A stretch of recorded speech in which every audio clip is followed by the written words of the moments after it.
Hey there! We are back in your jar. You had some wheat. This one is for you. Yeah. You may take and sprinkle it into my little bag here. There are two stories, well, there are lots of stories in the Bible that have to do with wheat. One of them that I'm reminding of is Ruth. Ruth was a young lady, but also a widow. She lived with her mother-in-law, who was also a widow.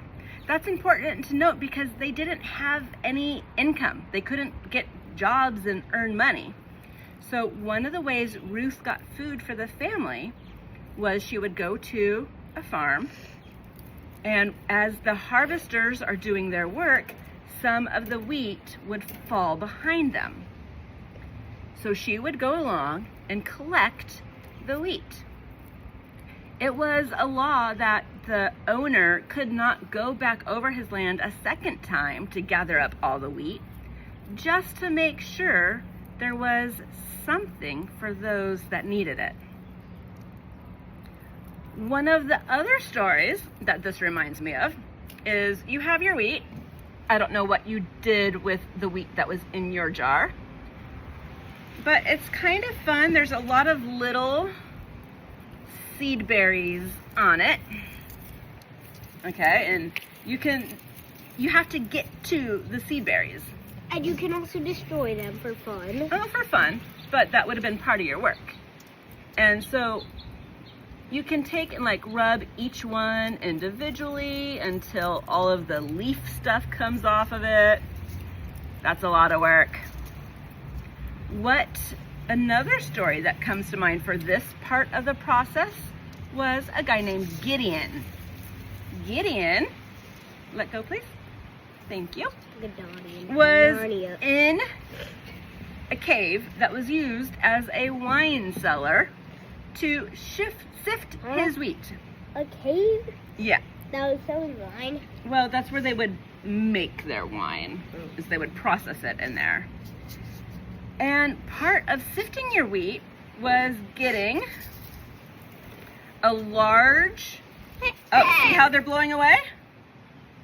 They would take it, can you do that gently a couple times? A couple more? Okay, woo, too hard. Okay, so our little wheat grains started bouncing away, but we caught them. What was flying away, let's bring you back here, was all of the extra leaves that they couldn't use. So being outside was really helpful for that. But Gideon was scared. Do you know why he was scared? The wars, yeah. The Midianites were at war with them. Okay. Because Israel has again stopped trusting in God and doing the things that he asked. And the Midianites were stealing their food.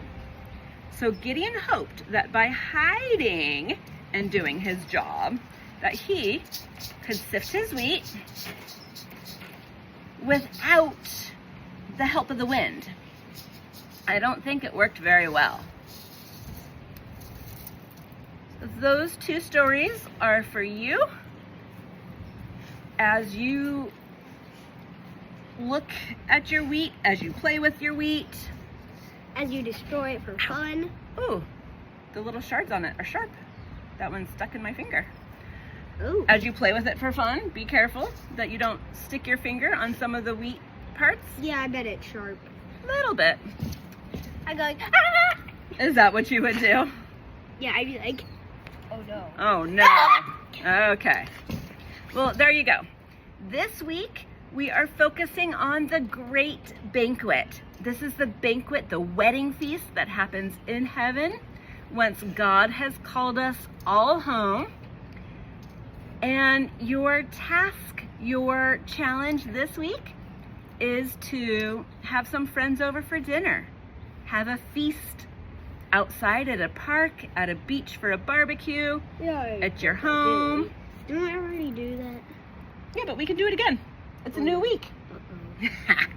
Have fun as you learn more about bread and more about the word of our Lord. Talk to you later. Bye. Bye-bye.